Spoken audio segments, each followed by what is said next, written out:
Okay, hello everybody. Welcome to PechaKucha Night Volume 39 in Kyoto.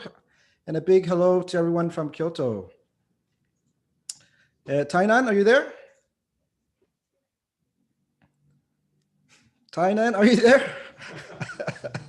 waiting for someone from Tainan to say hi. Oh, I think they're there. There's Tainan. Yes. You're on mute. Henry, you're on mute. Well, this is what happens with online events. This is our first online PechaKucha Night. So, hello, Tainan. Hi, Kyoto. Hello, Kyoto. Hello, Tokyo. Hello, Kyoto. Tainan, can you? We can't hear you. Can you hear me? I think you do, right? Yeah. I think people are feeling the sound. Yes. Okay. I'll swap. Okay. Swap.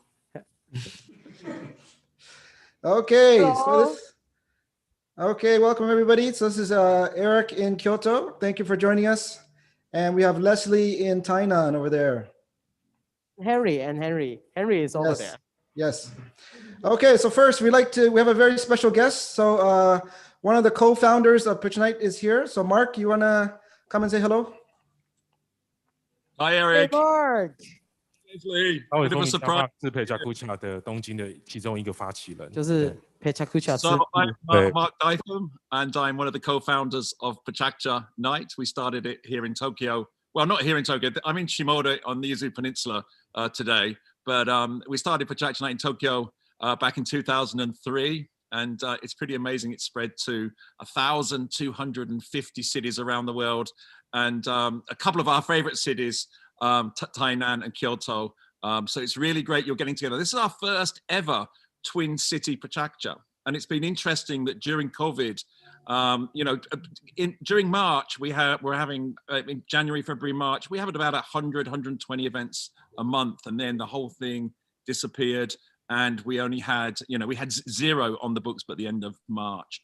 But on the 9th of April, we had our first online event. And since then, we've held over 200 events around the world.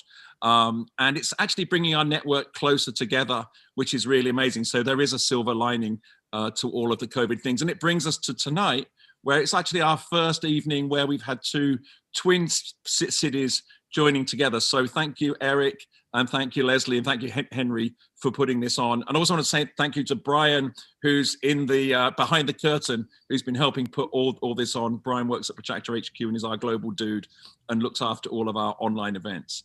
So I want to wish you well. A couple of things. PechaKucha means the sound of chit chat in Japanese. It's an onomatopoeia, PechaKucha. Doesn't matter how you say it. You can say PechaKucha but it's not Project Tonight. It's not Machu Picchu. It's Project Tonight. Sorry. So have a great night tonight. It's only 20 slides, 20 seconds each to stop architects like me talking too much. So I'll hand back to you guys. Have a great night. I'll see you a little bit later. Thank you, Mark. Tainan says hi. Good night. Hi, Leslie. It's really amazing to see myself in that picture. This is a great shot, Brian. We have to work this out. It looks awesome. Brilliant. Fantastic. Yeah. Thank you, Mark. Okay. Catch you This is later. Eric. Bye-bye. 印度的主办人。 Okay, so we'd like to introduce all the staff and speakers. So if you can turn on your camera, we'll take a group photo or a screenshot. Screenshot. Okay, so Screenshot. Mariko, are you there? Mariko? Yeah. Oh, there she is. Okay, there we go. Okay, and then someone take a screenshot. We need a screenshot. You did that. Okay. Okay, so we have 9 speakers tonight, and we'll take a short break after the fifth speaker. We'll take a 10-minute break. If you have any questions, please feel free to write it on chat or the Q&A, and maybe the speakers will answer them during the break or during the presentations. Okay, so Leslie, you want to introduce the first speaker? Yes. Yeah. This will be the first one, the first speaker of tonight, this afternoon, actually. Yeah, and we're luckily also, you also know that Tainan PechaKucha always been moving around into the new space, new place, very fancy place in the city. And this year, this is the first event of the year, and also this is a very newly opened venue called Stable Nights. Yeah, so I will let the owner, Yuchi, okay, to introduce more about the place and also about himself.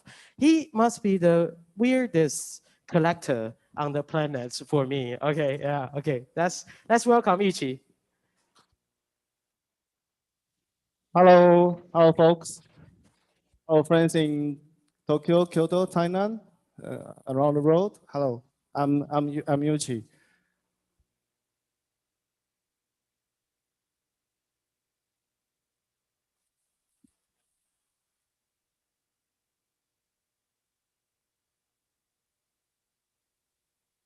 Okay, today I want to talking about the cultural creative industry under the COVID-19. As you can see, my family run the printing business in China more than 40 years, and but my base, but I'm studying like in the media industry, and in 2015 to help the family to do like the industrial transformation, I established a little tiny printing workshop. It's called, Art Lab. We're focused on the cultural product design, and we also have the art gallery, and we also do the customized products for clients. Okay, but we also working very hard to promote our cultural products to whole the world. So we joined to the very international event exhibition, New York, Tokyo, like ISOT, ESOT. And we also get a very good feedbacks from many shops around the world. So we sell our product in Tsutaya, for example, and we also, last year, we also have many new sales spots. Like you can buy our product in airport, in Taiwan's athletes bookstore. So we have more than 20 or 30 place can buy our shop, can buy our products. And after that, I'm thinking about the news place. I want to build our business base. So this is Stable Nights. This is my grandmother's home and here. And I want to put many things inside, not only the products. So I want to make it like a cultural event space, and printing and design studio, and also have a coffee shop. So, which means I want to many good things happen every day. So we call it Stable Nights. As you can see, this building, 2019, it was my grandmother's home, and is a very big work to do. We almost rebuilt this building, and cost me more than 1 year. Not only the time and a lot of money. And you can see this is the place now look like. Here is only the coffee shop. I write a proposal to find people invest me, because I have no base, so I need many money to rebuild this new business. People invest me like more than 10 million NTD to finish this project. This is what I'm doing in 2019. After that, there's a beautiful things happen. My daughters come to the world, and I run a new business. I learned how to be a father. And as you can see, come to 2020, COVID-19 come to the world, and like our living is changed. So COVID-19 plus new business plus new child, each one comes individual, maybe will destroy your world. I mean, maybe mentally destroy your mental. So these three things come here and really makes my life have a many big difference. Especially many shop closed for me. Taipei shop, airport shop, like closed. So I think I have to stop and slow down to find what I can do. So I spend a lot of time to rediscover our culture, to learn more about our culture and think what is this city really need, not only to expand to outside. I need to focus on ourselves, our culture. So although many shop closed, but the coffee shop I think it's become a popular coffee shop. And many people come here, and through the coffee shop, they know, oh, there's not only a coffee shop. They know we are doing many cultural events. So they join our events through the coffee shop. There's a different population compared with last 5 years. So I think this is a very good thing in this year. I can through the new, younger coffee shop and to share our cultural things and events to people, to younger people, to know our culture more. And in this Halloween, I do a very special event. I combine the antique night market, and with the Asia top 50 bartenders come to the pop-up shop in Stable Nights. And we also set in the puzzle games in whole building. People can find a clue about our culture and maybe have some treasure. So what I want to do is, under COVID-19, I want to do is re-identity ourselves, to rediscover our culture, and to do more influence to our culture to many people. I think more local what we do, and we can touch more global things. So there's a word is I call it local. So that is my speech today. Thank you very much, and please follow our Instagram. Yeah. Thank you. So thank you, Yuchi. And I just figured it out. One of our co-founder of Tainan, Sonia, is also online. No, not anymore. Okay. So, hi and thank you, Yuchi. Thank you. And I actually have a question for you. Okay. Yeah, I think you travel to Japan a lot. Yes. I mean, before this year. Yes. And did you try to? Did you try to? Because at a very beginning, I believe people think you are trying to kind of like having the outbound approach. Yes. Just all the way. Yes. Yeah, but how you kind of like miss the two things and find your way out? It's a super difficult question.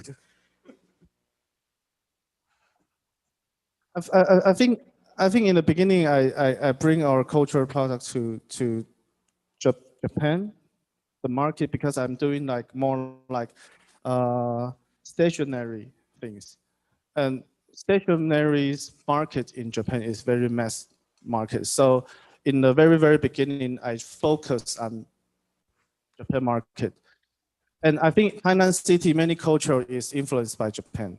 So I bring a lot of things and learn things from Japan, and I think people can know more about how two cultural things mix together through our products. Yeah. Okay. So yeah, I actually have one question for Mark. Hey, Mark, say hi. Hey, man. Okay, Mark is actually the designer of Tsutaya tea site. Oh. Yeah, so Mark, seems like Tsutaya become the very iconic kind of like a iconic symbol for Taiwanese brand to go to Japan. Would you like to say anything about Tsutaya? Well, first of all, I'd like to say that S-Leet is very inspirational to us as well. Yeah, so I think it works both ways. And I think that we've got to get used to and encourage one another more. I think that this Pan-Asian design society or club is extremely strong, and we see a real big shift from Europe across to Asia, and especially Taiwan and Japan working closer together. So I really love the link tonight, and I think there's lots of things that we can do together. So congratulations on all of your stationery. We really love it. And we need to talk to you about some other things. We have some other projects going which we can help promote your work. So let's get in touch after this. But really great presentation. Thank you so much. Thank you, Mark. Okay, so everyone, please take out your Instagram and type in staple.nice.bodg. Okay, follow now. Thank okay. you. Yeah, thank you. So we will just I will just pass to Eric, so you can introduce our next presenter, Chunk. Okay, so we're very happy to have Chuck come and present. I think this is your third or fourth time presenting, I think, Chuck, yeah? So he's something like that. Yeah, he's one of our regulars and one of our favorite speakers. So, okay, take it away, Chuck. Okay, hi everybody. Like Eric said, my name's Chuck and I'm running Midori Farm, which is an organic farm in Shiga Prefecture of Kyoto. I'm not sure why my slide's not advancing. Am I going to be talking to this slide for 20 seconds? I can talk away. I've been farming for about 13 years. There it is. And I've learned a lot from my farming experience. I had no experience when I first started, no education. And now I'm doing events in the summer and the winter. I'm, of course, doing my farm. And I also do tours in the mountains surrounding my farm. It's such a beautiful area. And it's been just such a rewarding experience to be a part of this area. The kind of environment I'm farming in is called Satoyama in Japanese, which is kind of where the mountain meets the valley. And it's a very special place to grow vegetables. And historically, it's an important place in most communities. Very vibrant, active nature. The water is very clean and everything is just quite beautiful. The river you see here is a very vital part of our operation. We swim in it in the summer and we use it to wash our vegetables, and it's just such a lovely source of life and of activity for our farms. I don't know what I would do without it. So I basically started farming by myself a long time ago, and I was able to learn a lot and grow a lot and make a lot of mistakes. A lot of online learning, a lot of YouTube, a lot of podcasts, a lot of research, but it's become so rewarding. And I started to try to sell to restaurants for a while and farmers markets for a while, but I ended up on the CSA model, or the subscription box system, or Teikei in Japanese. And this is an example of what somebody would get in a box for 2,000 yen, or about $20. And they always get something fresh and nice. And then someone said, Chuck, you should take on some volunteers. And I thought, well, okay, I can do that. But I don't really have any experience with it. But if I join this workaway site, then I can be a host and people will find me. So I thought, okay, I'll do it. And it works just great. I've had about 60 volunteers from about 15 or 20 different countries over the past 3 years. And it's just amazing having people come aboard and learn about farming, to take it home with them. And also the other volunteers they meet, they become lifelong friends. It feels like I'm really part of a great growing system of people who are conscious of the environment and what they eat. Of course, when COVID came along in March, all travel restrictions stopped everything. So I wasn't able to get volunteers, which was really bad because I'd built my business up and my production up to a level where I need volunteers. So I was really stuck. And what I did was I made this Facebook post from my website and from my Facebook page saying, hey, I need local people. If you're at all free and you want to learn about farming, or if you want to just help out and have some fun in the mountains, please contact me. And I was really surprised by the response. I got some people to come up and help me out in my time of need all summer long and even in the fall. Today I have 4 volunteers up with me from Kyoto City. And they've done so much hard work today. We got a lot planted, a lot weeded, and a lot taken down and put up.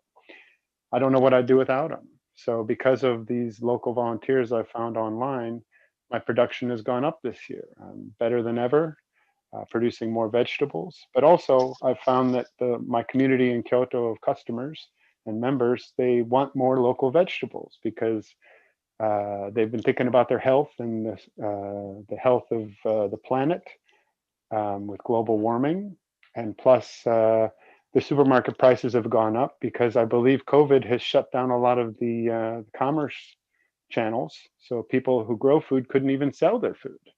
And so local food has also become more expensive. Of course, I didn't raise my prices, but I was able to find more customers and feel better.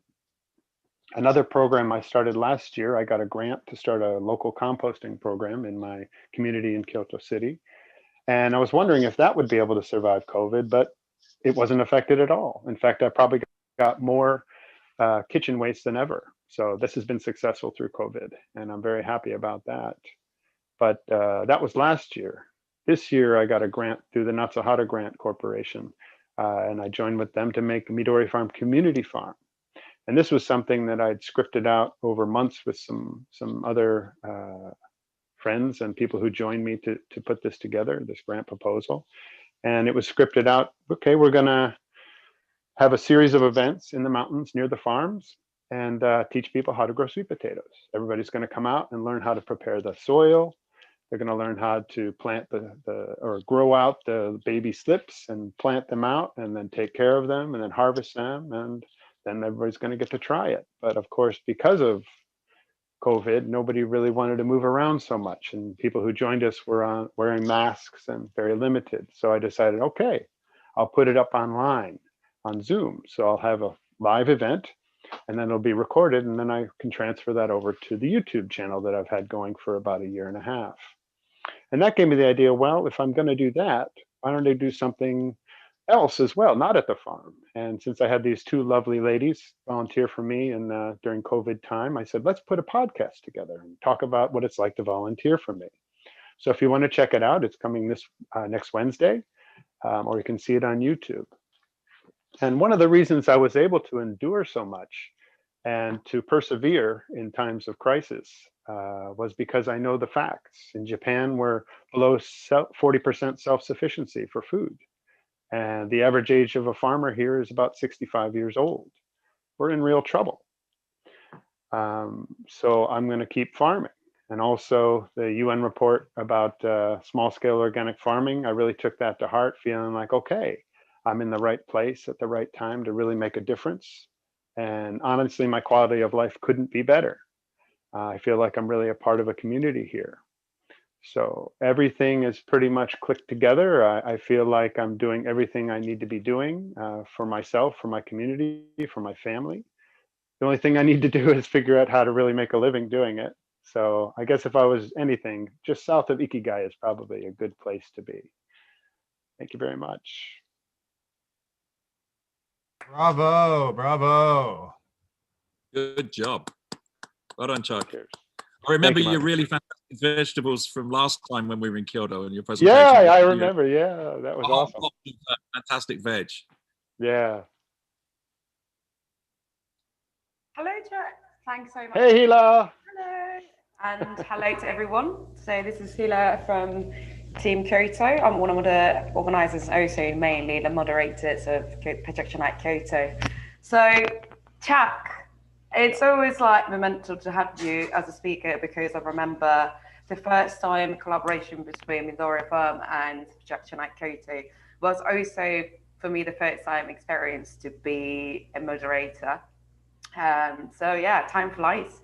And thank you so much for feeding us amazing vegetables every week. By the way, for those of you who don't know, Hila and her roommates are one of my best customers, my favorites. We all love your vegetables, and Thank you. that's how I'm standing here, still healthy. Chuck, how has it been with Japanese people volunteering? I guess they're not paid. It's like an Arabaito type thing. Has that worked well? I mean, I think it's okay for people coming from overseas because they come to get to see Japan and Kyoto and the farm and everything. But how about local people? Has that been successful? Well, that's a good question, Mark, and I'm glad you asked because I guess typically or traditionally, the average Japanese person may not be so interested in doing something like that. It's dirty, there's insects, and there's no money involved. But I think things are starting to change, especially during COVID times. People are online more, they're actually exploring more international things, and they're getting influenced by it. And Kyoto itself has become such a hub of tourism for the past 10 years, and 5 years it's just exploded, that I think the doors are kind of opening, or their minds are opening, of the local Japanese people to be experiencing, for example, more vegan food and less plastic, as it went illegal right back in June. So I think the minds are changing of Japanese people, and there is a demographic that's always existed of people who are interested to do something different, to help out, to be part of an environmental project. And here's the opportunity to do it. I think, if anything, the only reason it's more successful for me now is I'm finally learning how to post it on the correct channels, or my outreach, or my community has grown so much that people are hearing about me. So it's a little more acceptable, and it's a little more enjoyable. And literally, the 4 Japanese people who came up today, 2 of them are sitting right next to me, by the way, were just fantastic. They work as hard as any foreigner, and they're just wonderful people. And I realize how Japaneseized I've become, because I'm more comfortable communicating with them in my broken Japanese English. And culturally, just in the chat box, somebody's asking, do you speak Japanese on the farm? できたら喋るけど、よく英語で説明して、なぜなら言葉わからないね。畑の言葉と野菜の言葉。今日のなんだっけ、root vegetables は何？根菜。これは今日の言葉。根菜は root vegetables. Yes. 勉強中ですね。No farming to studying there. Very good. Yeah, that's right. So 私も勉強します。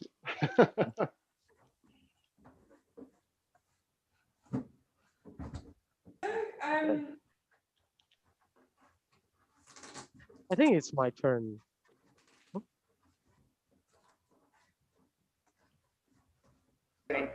Sorry, can I ask you one question, Chuck? Of course, Hila. Thank you very much. So, obviously, like during the COVID time, did you feel any increase of people who are actually like started getting interested in farming? Because there is so much limited things that we actually could do, and maybe many of us have realized like one of the strongest skill in this time of era is to be able to make our own food. Mm-hmm. That's a really good question. And hella yes. I mean, I listen to these great podcasts and stuff, so I hear about the situation in the States also. But literally, I mean, we've all listening to this program have had that moment where it's like, can I buy toilet paper? Something like that, much less food, And so it's like, well, I can't go out and grow my own toilet paper, but I can grow my own food. So a lot of people have kind of come around to the fact that, oh, I'll have a container full of something, or a backyard full of something. And literally in the States, back in early summer, you could not buy a lot of farming products because they were all sold out. All the seeds, all the transplants, all the, the starter potatoes and garlic and stuff like that. Nope, can't do it, because everybody's becoming a home gardener because they're stuck at home. They're worried about their health. They're worried about their supply chain for food. Why not make food themselves? So I think people are coming to the realization here in Japan as well that, wow, we can just grow something in the containers. And I got to tell you, Hila, I'm sure Erika knows what I'm talking about. Once you do that, it suddenly becomes a part of you, and it's suddenly something you become so enriched by and so excited by that you want to do it more and more. And as you're losing your roommate to her farm, you probably know this. Absolutely. Okay. Thank you so much, Chuck. Well, there are always a million questions of like we would like to ask you, but perhaps it's time to pass the baton to the Taiwan team. And thank you so much again. Thanks, everyone. MidoriFarm.net. Thank you, Jog. Okay, so I'm going to introduce our next presenter, the third presenter, and she's kind of like right now. I would like to invite her over, Justina, Zun-Zun. Right. Okay, so Justina work as a interdisciplinary artist. I would say that she's been working on very different kinds of projects and continuously. Brian, can you Sorry, I think I need to switch to the other mode. Okay, so I will let Zun-Zun just to start her sharing, and I hope a lot of people from online that you could just post your question over, so I will ask that for you. Okay, if you have any question for Zun-Zun. Thank you. Hi.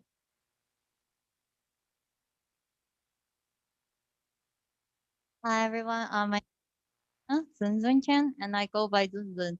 So if I'm actually a art director, designer slash artist.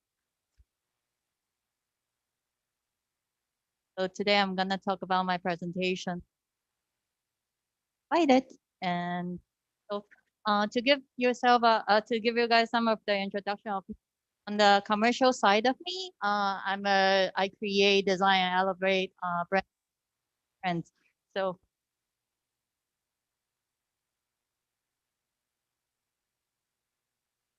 I'm creating the identity to the director brand. And currently, I'm working remotely on because of the COVID. So this is my new some of myself. The Zoom meetings. I kind of recommend that, and I've been doing this since May or June this year. And then on the artist side of me, I do art. So for example, like Fluffy Unicorn is like one of the my work. It's like a one that's kind of fluffy, but like the recreation of my, and also the tea ceremony and the mural art. That's kind of.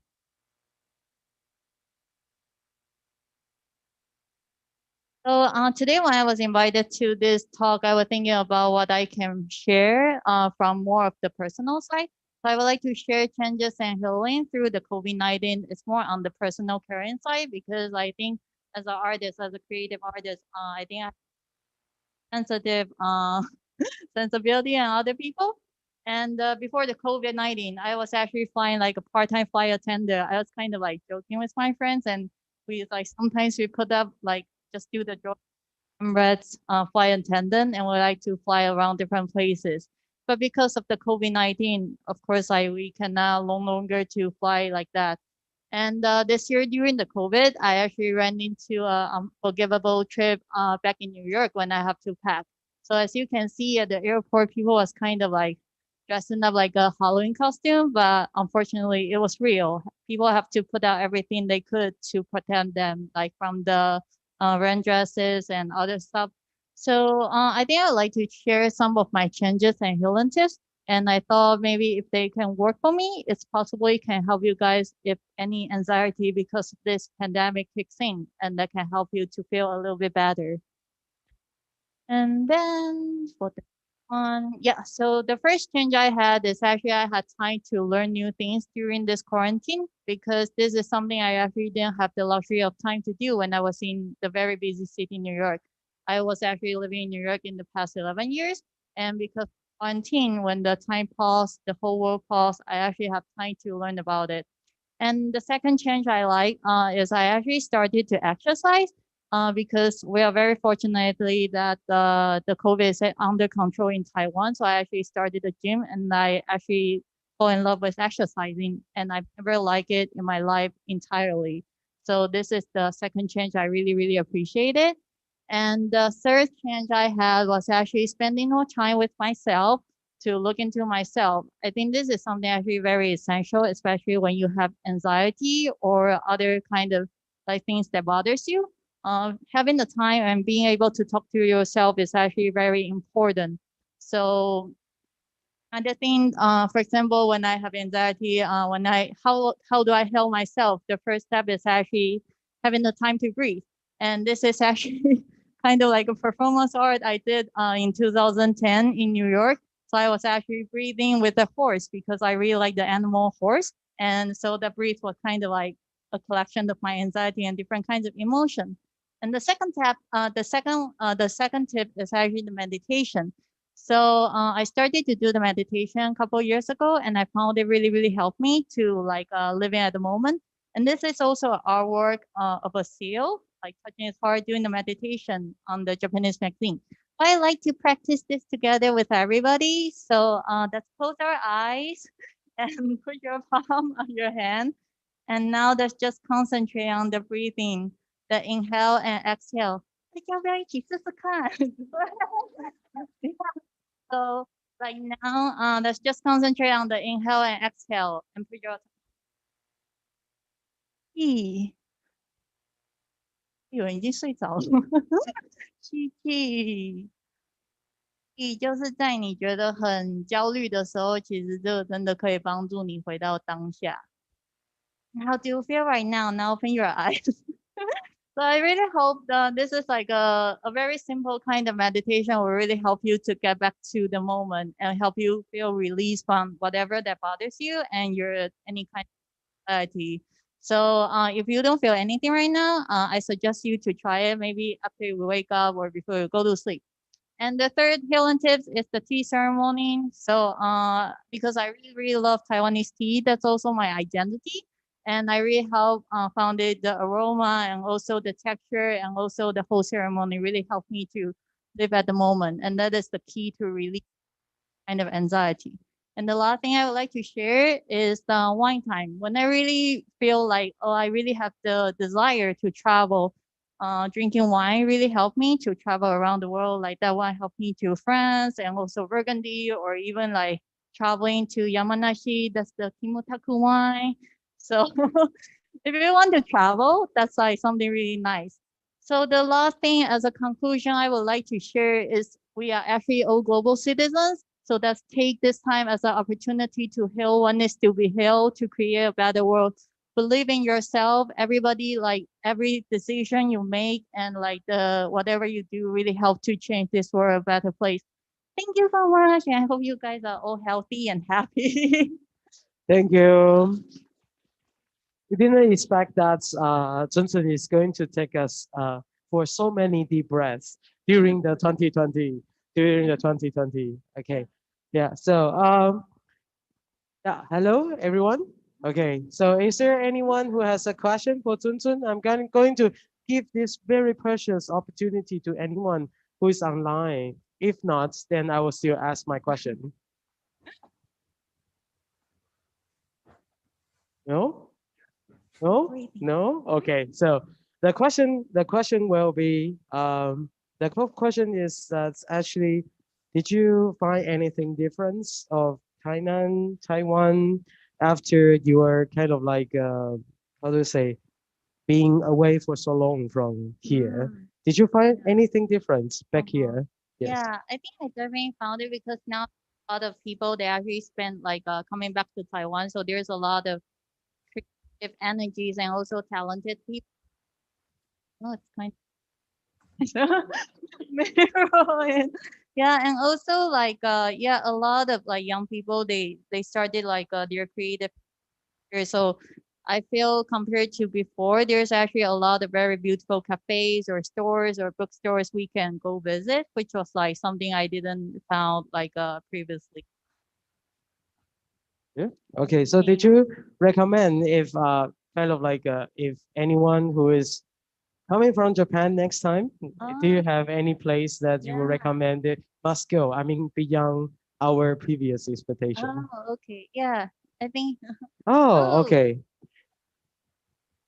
Yeah, I do. I do the meditation. So even from something very simple, just the breathing practice or the guided meditation, especially because my job, I have to use my brain a lot. And sometimes I couldn't fall asleep. I just use the guided meditation to help me. And going back to Leslie's question, I think there's a lot of like talented owners here. Oh, sorry. Oh, Brian! Hi, everybody. Oh my gosh. We heard you. I'm so sorry. Okay. I'm so sorry. Hi, everyone. This is Brian, the very, very important person of Pechakucha HQ. I'm so sorry to interrupt. I'm just a little frustrated with Zoom. I'm wrestling it, so forgive me. I think you and I are going to have a chit chat after this because I know you're a Zoom producer too. So tonight, Zoom, I'm just wrestling it. Sorry, everybody, but No, Brian, keep it here. Keep it here. Zun-Zun will take you to take a deep breath. Okay. Please. Yeah, thank you. Brian, take a deep breath.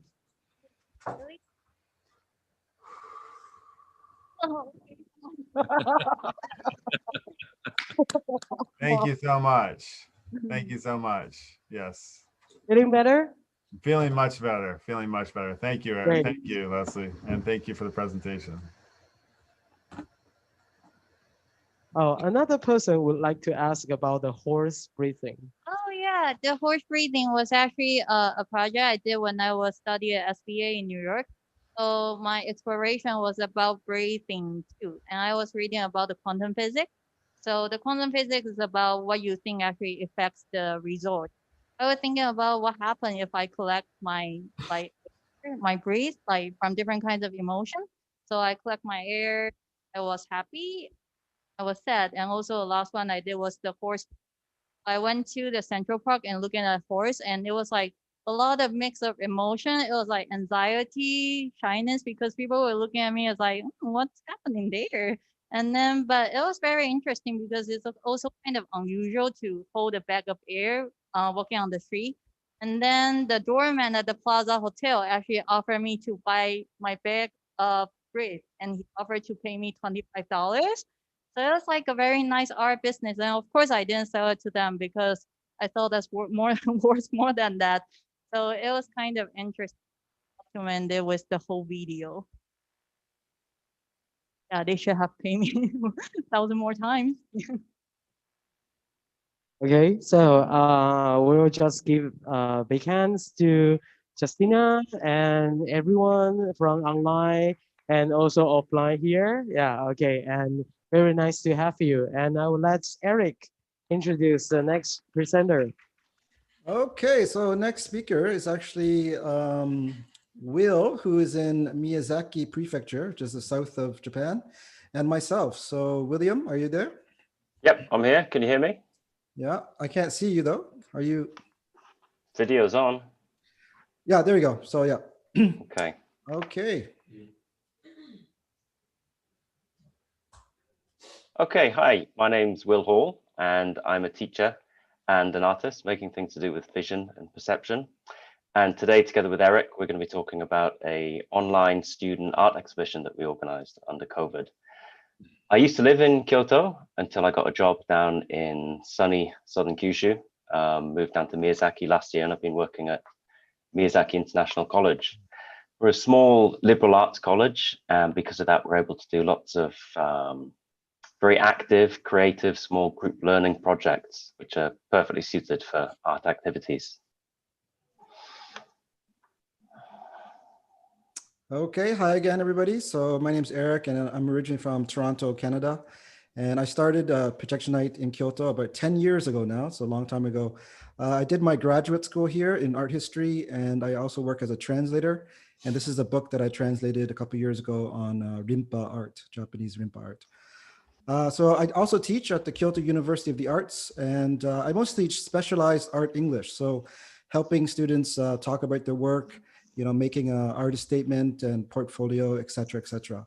And you might wonder, why is English important? And I think it's because the students have a very like abstract and very personal approach to the art. And sometimes they're not very used to organizing their ideas.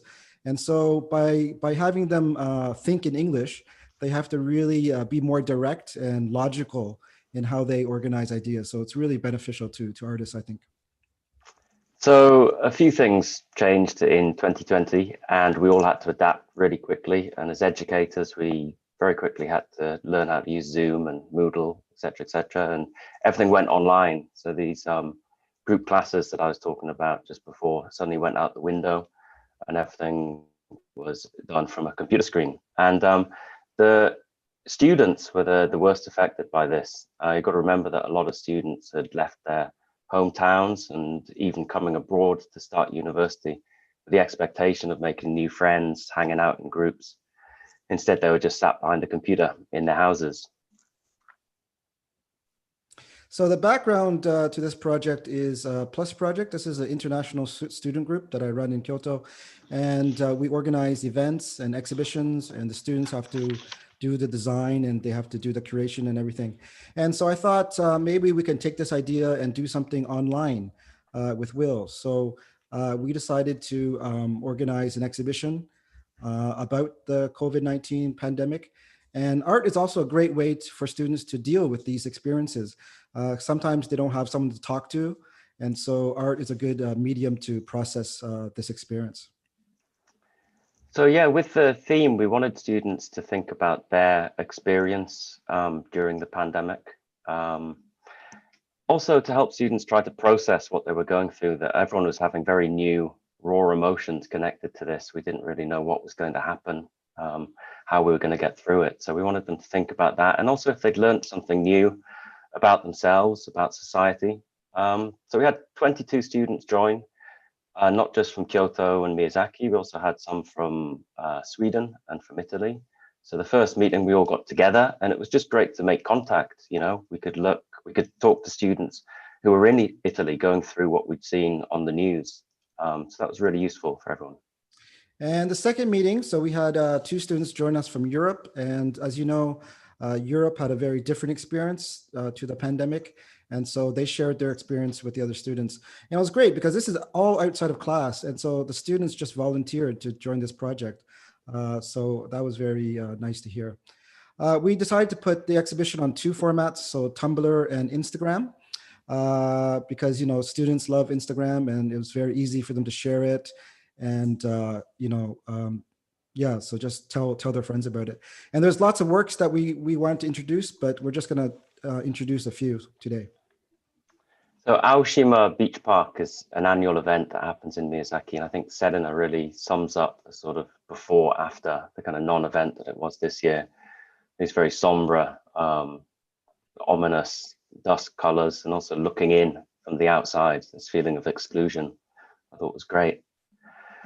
And Umi took a totally different angle to the theme with this quite surreal, quite humorous approach to the topic, but also dealing with some pretty serious themes, I think, about isolation and possibly depression. So Lucia should be the next slide. There you go. She was in Italy, and as you know, Italy had a very, very difficult time in the beginning. And her work focused on all the different layers of protection that we started to see in our lives. And the picture on the right is when she went to a supermarket and her glove sort of broke, and that was very like a shocking sort of moment. In terms of feedback, so some students said that it was a good chance to talk about the pandemic, because as I said, sometimes they might not have an outlet to talk. And it was good for them to meet new people. And it was a challenge, you know, trying to make a work about the pandemic. It's not easy, but it was a good challenge for some of the students. Yeah, I agree that sharing your experience is really important for students going through the pandemic, being able to listen to others, how they're dealing with it. Also, MIC isn't an art school, so it was really interesting for students here who are interested in art to be able to hear about the art school process from students who are attending art school classes. So the pandemic's not over, and in fact, it looks like we're going into another wave right now, and we don't know how it's going to transpire, what it's going to be like. But I think it's really important to remember that people are out there and we're all going through it together, and making contact is really important.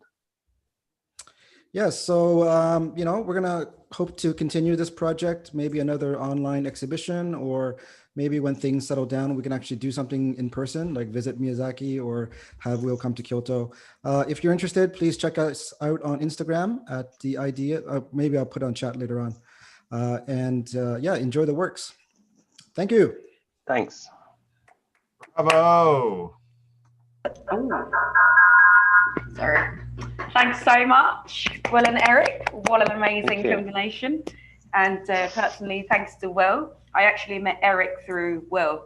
Will used to be my English teacher at an art college back like a few years ago. I taught you everything you know, right? Yeah, of course. So, okay, cool. First question is like really simple.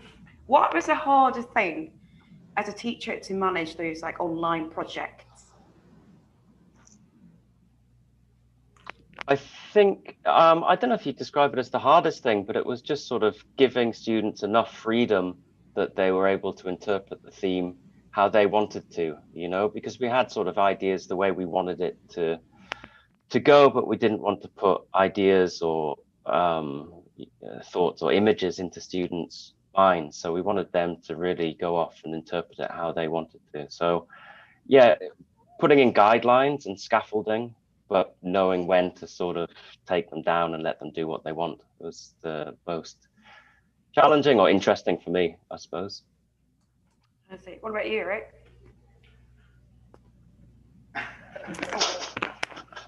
Actually, is it okay? The sound's okay because we're sitting in the same room right now, so I'm worried about the audio. You sound great, Eric. No, the question was it difficult? What was difficult? So, yeah, I guess because Japanese students are very shy, and I think to have them share their feelings about the pandemic to complete strangers, I think in the beginning was a bit difficult, but thanks to Zoom and breakout rooms, we can sort of have more like intimate conversation. So yeah. I see. Okay, but also, like you guys said, you did exhibition online, right? Basically, and that's for me also. It's hard to imagine, especially now in like art exhibitions, like things are more like based on experiences, and or like installations.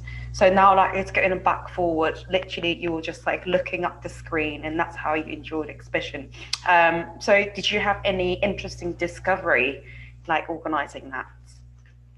Yeah, there were definitely constraints with having it online. Like you say, 3D work just doesn't work. You can't have an experiential installation piece online, but students surprised us with the work that they made. There's videos, photography, drawing, illustration. They really sort of pushed the boundaries of what they could do.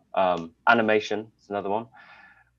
Yeah, we were worried about the opening party because Eric's organized a lot of opening parties for art exhibitions, and we knew that it's not going to be like a normal exhibition. We're all isolated and social distancing. But on the other hand, it opened up the exhibition to a whole different audience. Anyone can check it out. So it really makes it a lot more accessible to everybody. So there's, it's different. But yeah, I think there's big successes there. Sounds amazing. What about you, Eric? Now you. I think Will said everything that I was going to say. So maybe let's turn it back to Tainan. So to introduce the next speaker. So thank you, Will. Thank you. Thanks a lot. Okay. Hi. This is Leslie again. Okay, so I think before Jack. Okay, actually this is the first time I know. Actually, his name is Jack. I think no one knows about that. Jack is Jack. Okay, Jack. Let me give you a quick remind. You should face to here and here, not here. Okay. Otherwise, they can only see your gun. Okay. So this is Jack, and Jack is almost about to say he's a very famous artist. No, he runs arts gallery globally, I would say. Yeah, and usually he's flying around like 3 days in Japan, another 2 days in Korea, another. Okay, too dramatic. Okay, so but anyways, we also, in the maybe Vol.39, we once run another PechaKucha it's called the Art Space 182. Yeah. So that's welcome, Jack.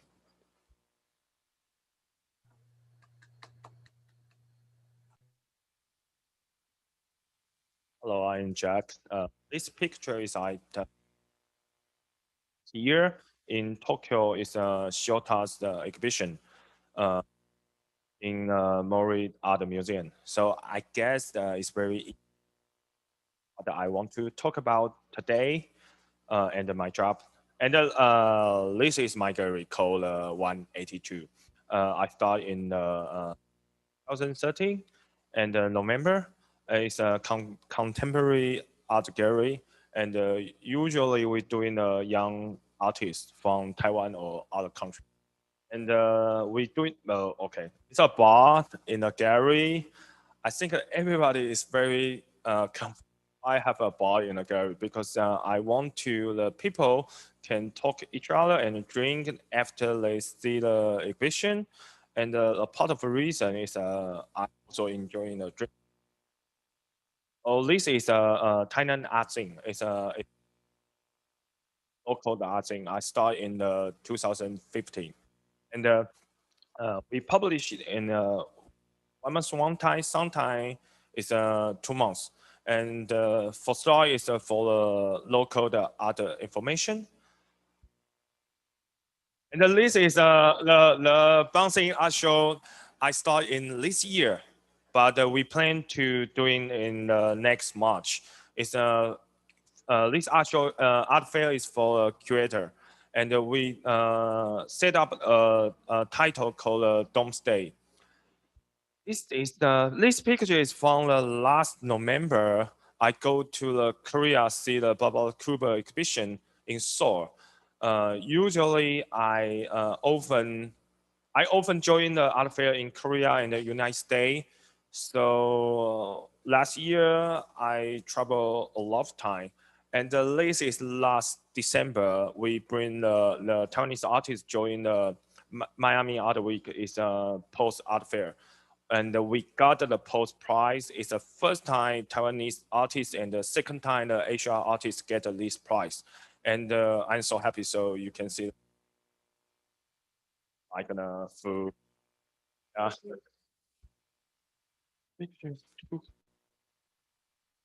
This is the last December. I go to the Busan, join my friend's new gallery opening. So I go to the Busan Museum of Art, see the Toyota's exhibition again, but at least photo is for the Yu Huan's artwork. This is this January. We join the Taipei Dangdai art fair. We show the Japanese artist group called Intex.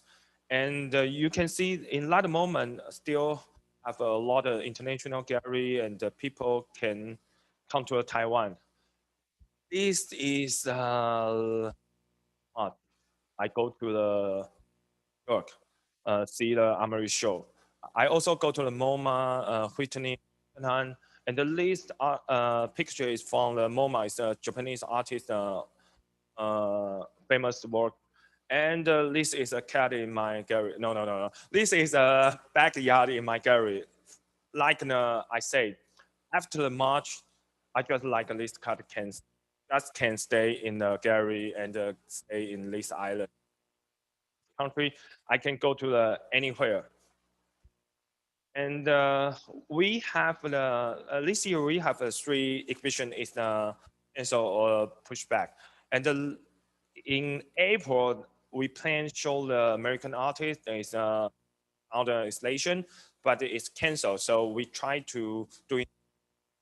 It's a Japanese artist in my gallery. And the list is in July. We try to show the artist from Osaka, but also push back to next year. So I create a new exhibition Japanese group show. And this is August. We plan to show the artists from the UK, but also cancel. So we try to doing a new show in my gallery. It's a textile artist from Taiwan. It's also teach in Taiwan Art University.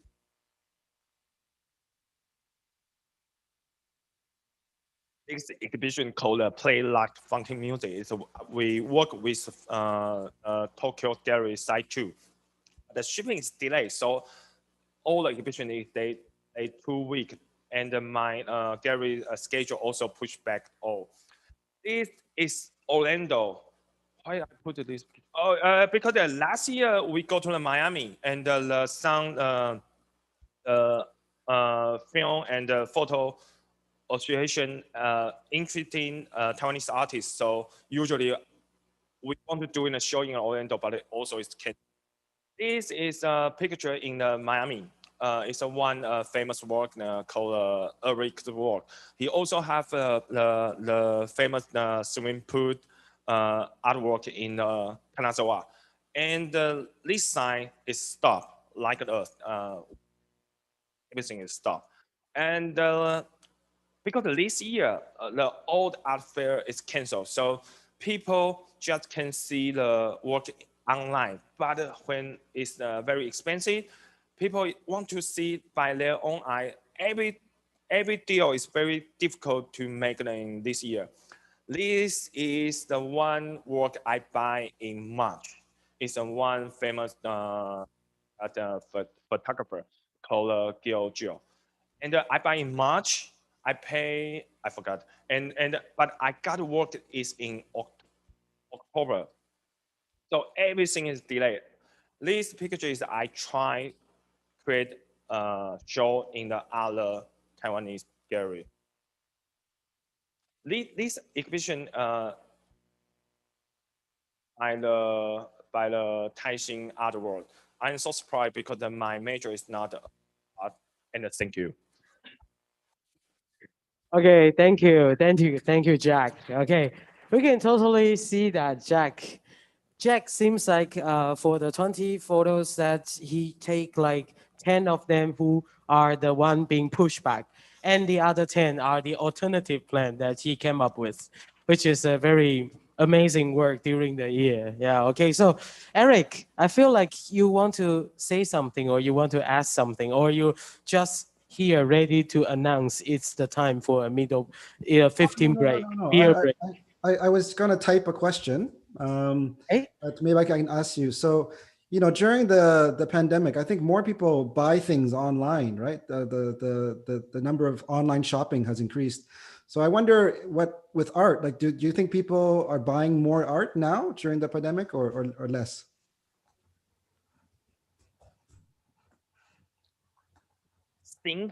I think for the very fancy work,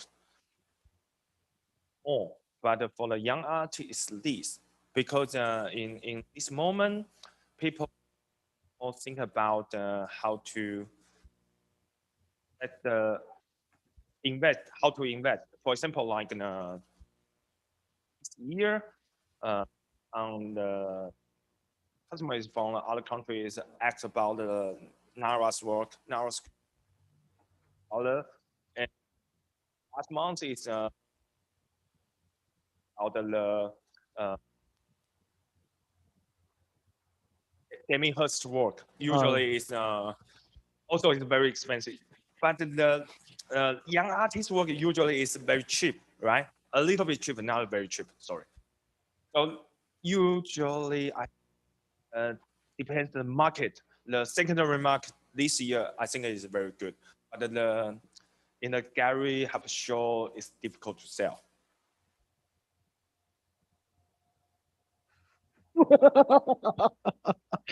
Okay, yeah. So we're gonna let Jack go because he really needs another drink. Okay, yeah, he really needs another drink. So Eric, I believe after Jack we have 15 minutes, kind of like a beer break before.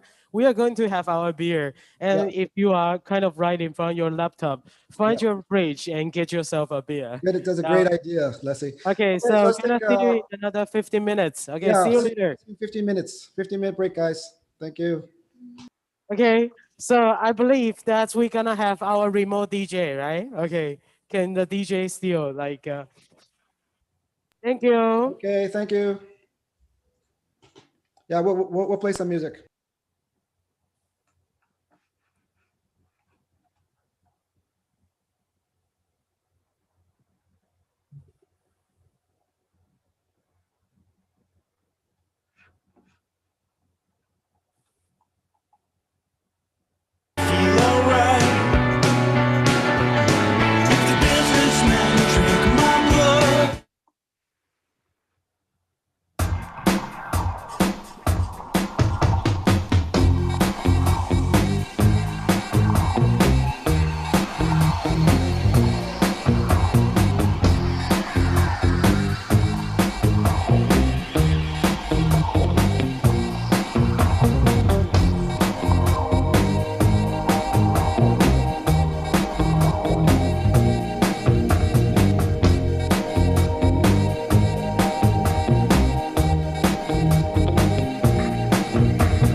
tonight, but you're not here with me.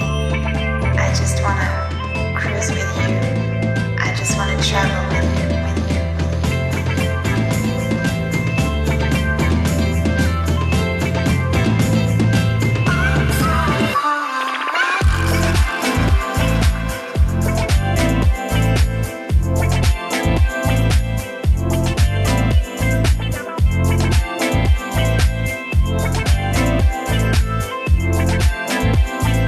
I'm so far away.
the sun, I say it's alright. Little darling, it's been a long, cold, lonely winter. Little darling, it feels like years since it's been here. Here comes the sun. Here comes the sun. I say it's alright.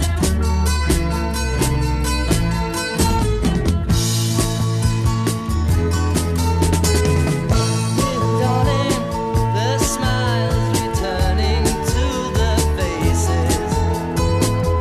Little darling, it seems like years since it's been here. Here comes the sun.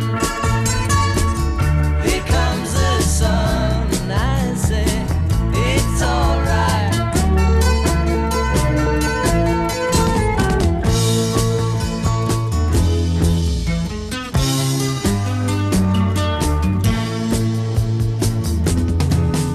Sun, sun, sun, here it comes. Sun, sun, sun, here it comes. Sun, sun, sun, here it comes. Sun, sun, sun, here it comes. Sun, sun, sun, here it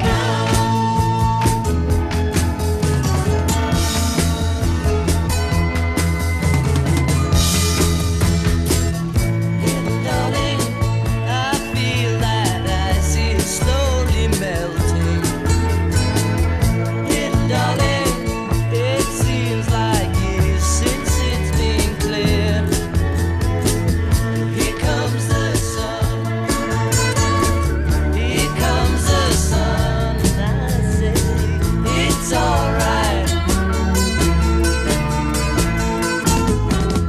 Here comes the sun. Here comes the sun. It's alright. It's alright.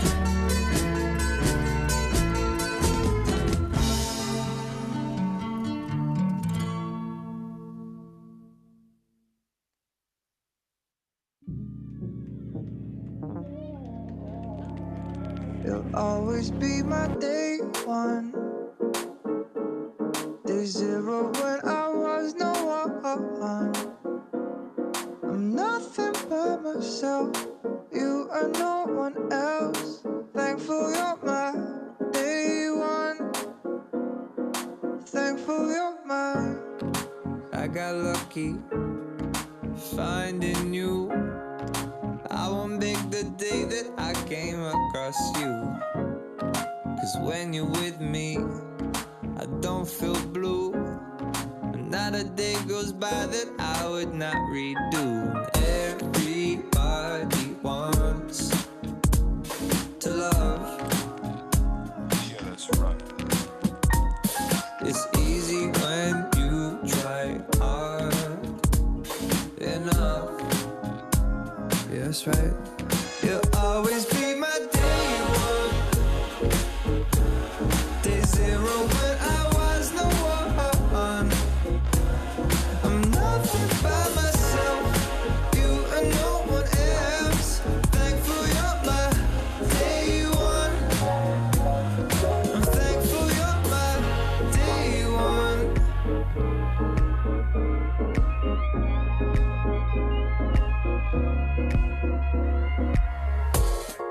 When I first met you, it just felt right. It's like I met a copy of myself that night. I don't believe in fate as such, but we were meant to be together, that's my hunch. Everybody wants true love. It's out there if you look hard enough, enough, enough. You'll always be my day one, day zero.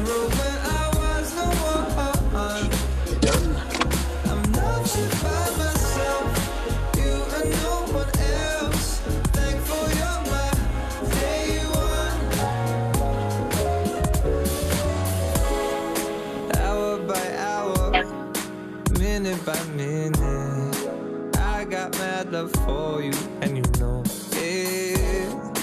I would never leave you on your own. I just want you to know you'll always be my day one. Day zero when I was no one.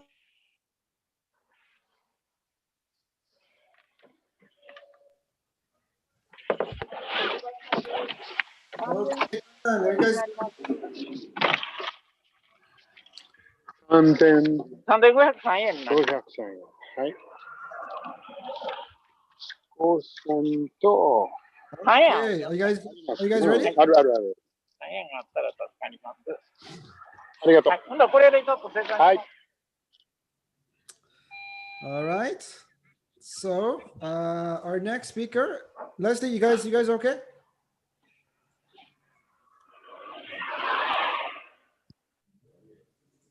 You okay? Okay, so let's introduce the next speaker is Mariko, and she's going to talk about how her life changed as a entrepreneur. Ja, Mariko, yoroshiku. Hi. Hello, everybody. Yeah. Thanks for giving me the chance to speak to you today. I'm Mariko Fukui, founder of the Kyoto-based global branding firm Alto International. I have been able to enjoy 7 years of experience as an entrepreneur so far. We work with technology companies to connect them to the world through an international strategy and activities. Before the pandemic hit, I had 2 bases in France and Japan and was a very busy traveler. In total, we had a project in 32 countries, and my life was basically spent abroad for about half of the year. This is actually the neighborhood Luong in France, where I lived before the pandemic. Today, I'd like to talk about the process of rediscovery I underwent during the pandemic of COVID-19. Actually, I encountered big changes. Just to name a few, no more business trip abroad. I was stranded in Bangkok, changed my base back to Japan, and sadly lost some project. As my business is an international business, crossing borders impacted me a lot. When coronavirus started to spread, I was traveling to Southeast Asia for a business trip for a week. The day before leaving from Bangkok, the EU announced that they closed the border. So I was stranded in Bangkok suddenly with only my cabin-sized suitcase and a few clothes. And after all, I ended up staying there for 3 months. It was my first time to visit Thailand, and I never imagined that I would stay there for such a long time. I could have returned to Japan, but I knew that all the meetings with my client and partners could be handled remotely anyway. So I decided to try out the experiment to remote working from Bangkok while expecting the border open soon. The days in Bangkok worked well, both for remote work and life in general. Shops were all closed except essential stores. But anyway, I was fine all the time with mangoes.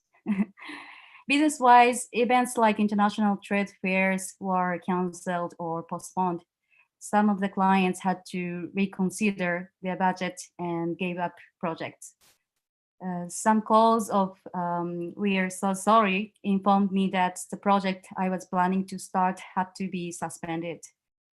At the beginning, I had to admit I took the situation personally and emotionally. So at times, I felt that I am not valuable or useless.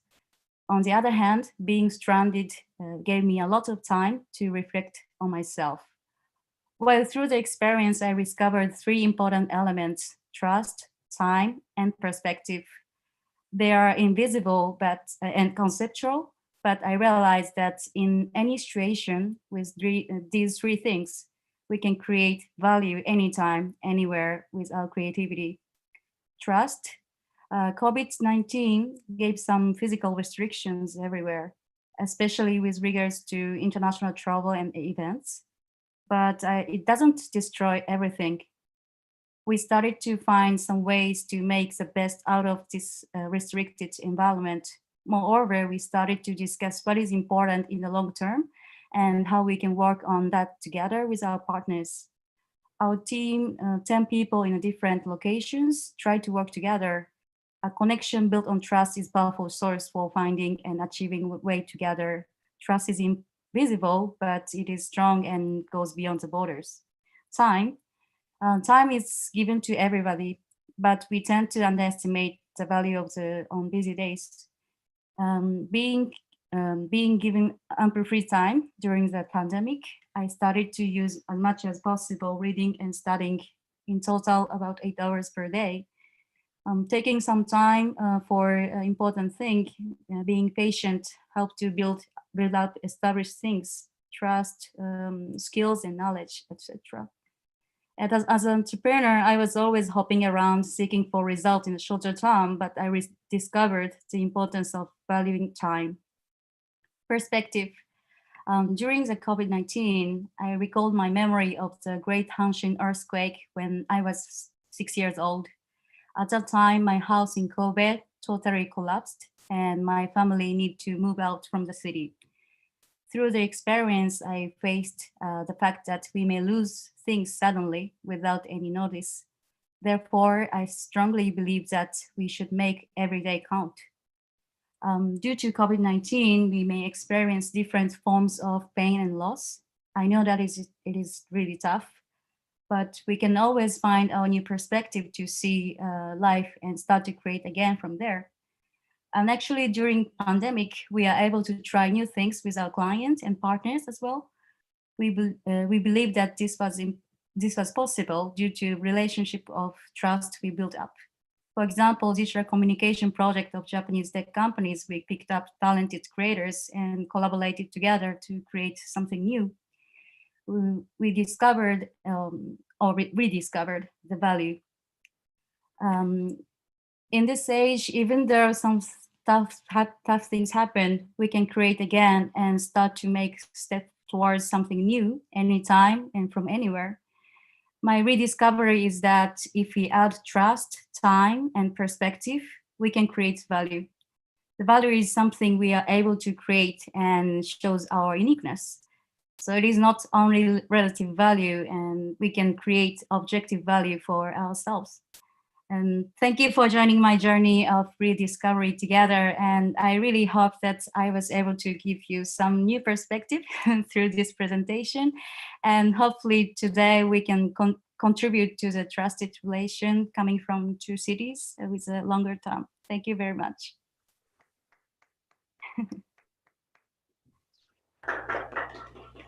Thanks so much, Mariko. Thanks. Hello. Hello. Hello, darling. So that was a very beautiful presentation. And the first question I'd like to ask you, because you said you felt very useless during the COVID time, is that because you blame yourself about losing projects? What was the emotional feeling there? Yeah, it's a good question, because we used to have a lot of projects which we thought we are valuable, and that's why we got the project. But the more project is disappearing, we felt that, okay, we are not required, or we are not necessary team. So I felt really sad. But it is not like that. So I rediscovered the value, and value is something we can create anytime. Do you say that because of that time? Do you think the team could actually clarify the true value that you have? Yeah, and I think remote working team is really strong already. And what was happy for me was that our clients, which are big enterprise Japanese companies, they discovered value on a small but strong team. So I was so happy to connect my client and also my partners together. Amazing. So you were in Osaka, right? Yes. And how are you feeling after spending 3 months in Thailand unexpectedly? Yeah, Osaka is my hometown, And I never imagined that I came back to my hometown because I always like seeking for something new. But my personal feeling for now is that Kansai maybe needs me. Kansai requires more people who has international point of view or open-minded person.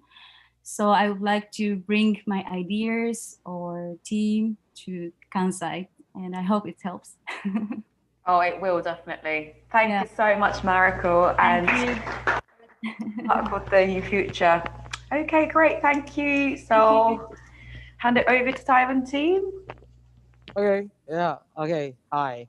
We were just getting back to the Tainan sites. Yeah, and the next presenter will be a very famous, right now we would call that a very famous fashion brand, Oaklick.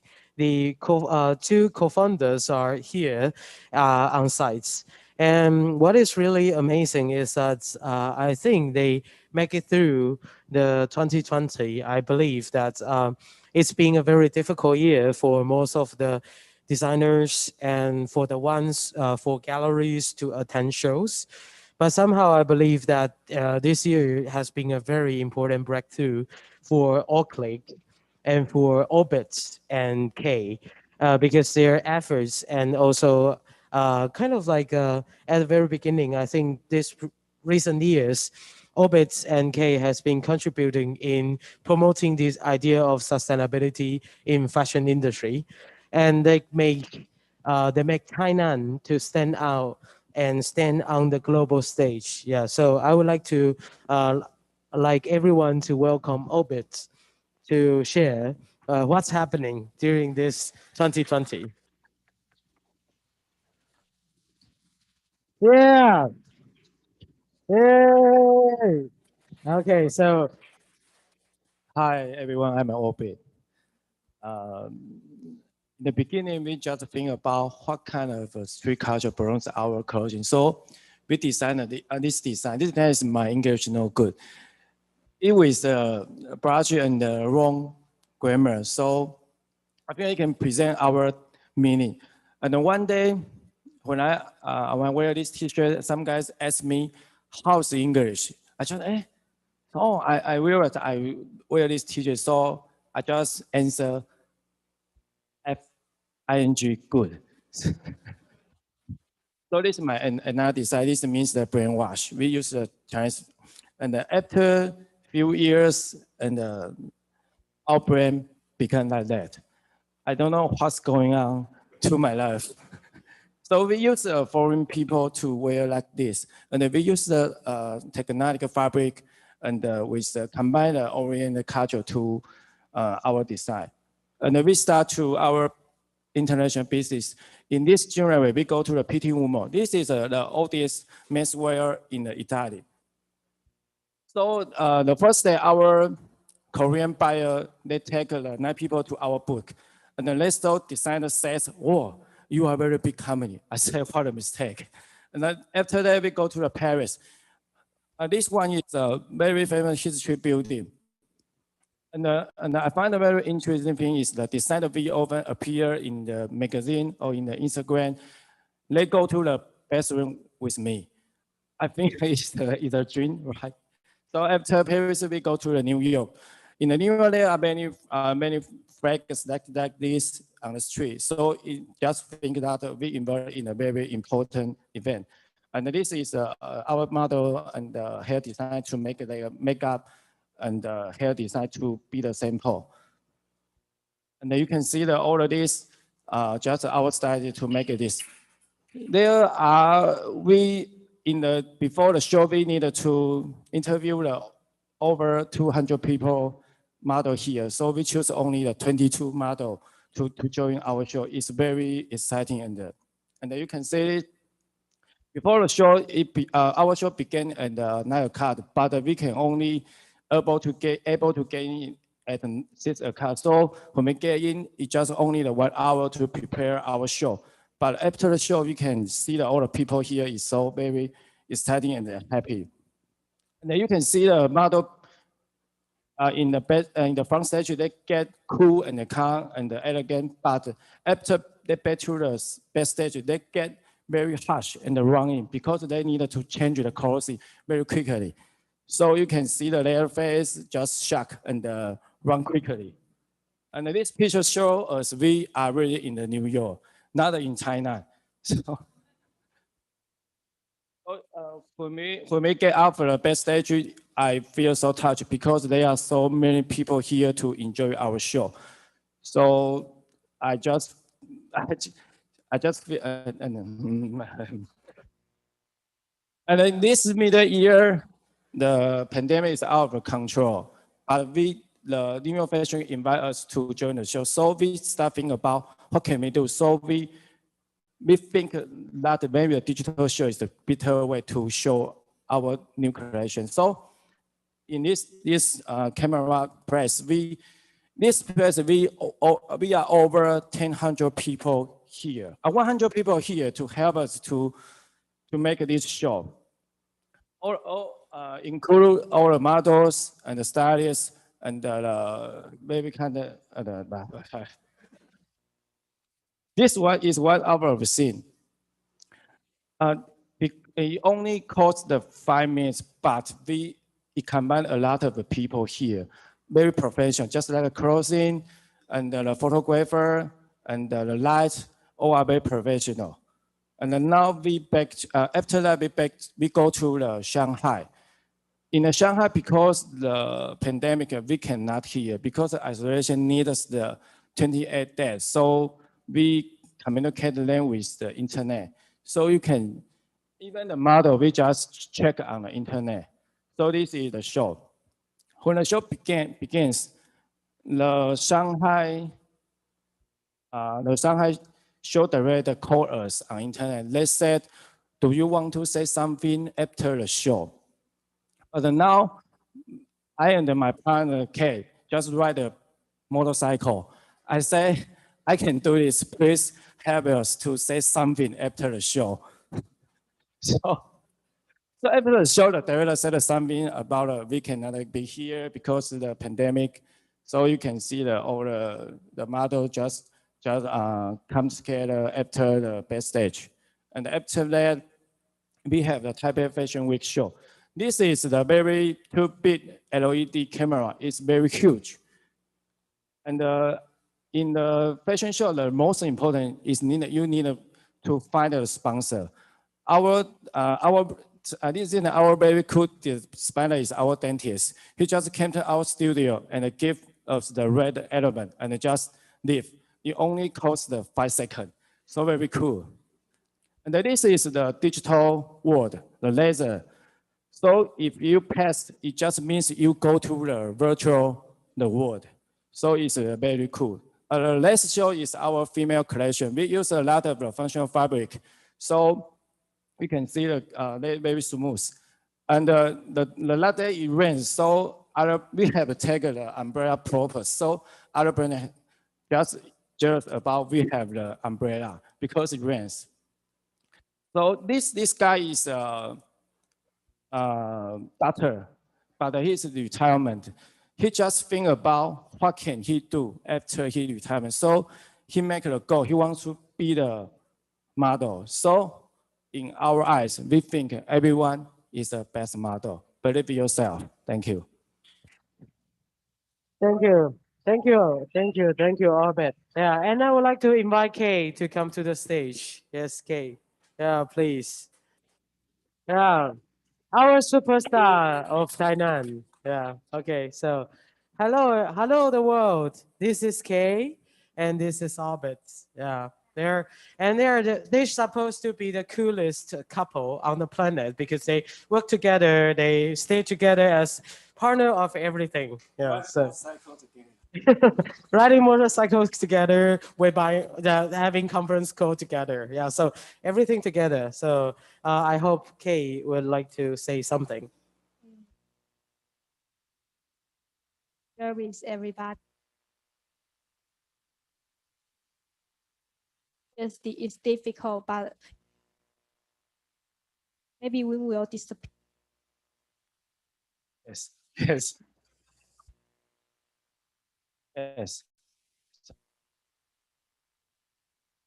I would just like to check if the Kyoto audience, if you have any questions, I believe you must have some. Very cool, right? Yes.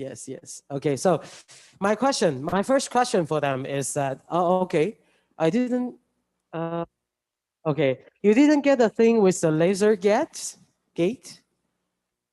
Laser. Can you explain a little bit more about the laser? The laser, the laser door.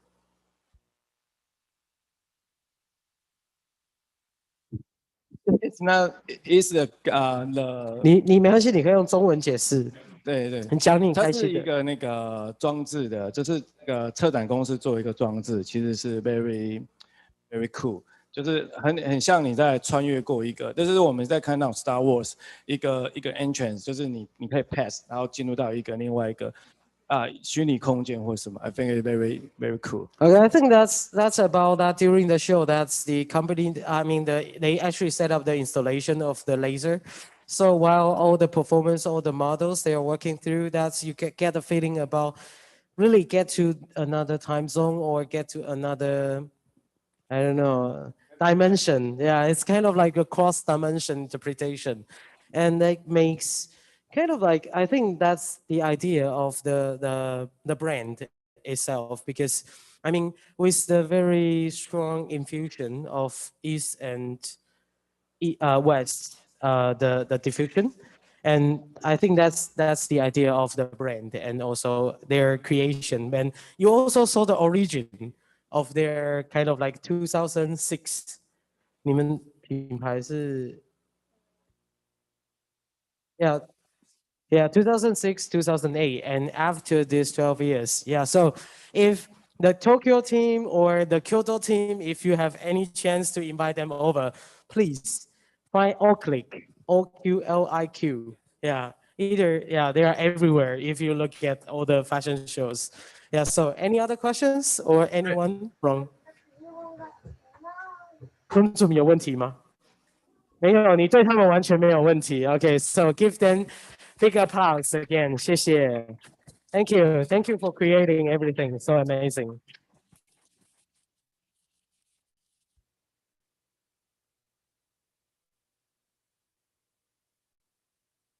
Okay, so next one will be another. This is the coolest thing ever. Okay, let me welcome our youngest PechaKucha speaker ever. Okay, so if you take a look at here, yeah. Okay, so I think I'll let you try to see yourself. Okay, so did you see our baby Casper? Wow, Oh, cute. right. Let's welcome Phoenix with Casper. Yeah, Casper being attending the events all afternoon and being very gentle and very attentive, actually. Yeah, okay, so I would like Phoenix actually runs, I think, the coolest bar of the coolest and on the planet on Taiwanese island. Okay, so I would like you to kind of like to have the idea, because I think their concept truly transformed the whole idea of the cocktail industry in Taiwan. Yeah, so let's welcome Phoenix. Hello, can you hear me? Thank you. Hi. Some say if you are in a strange city and the first place you have to go is, oh, that's not because we have the, as in the bar you can try.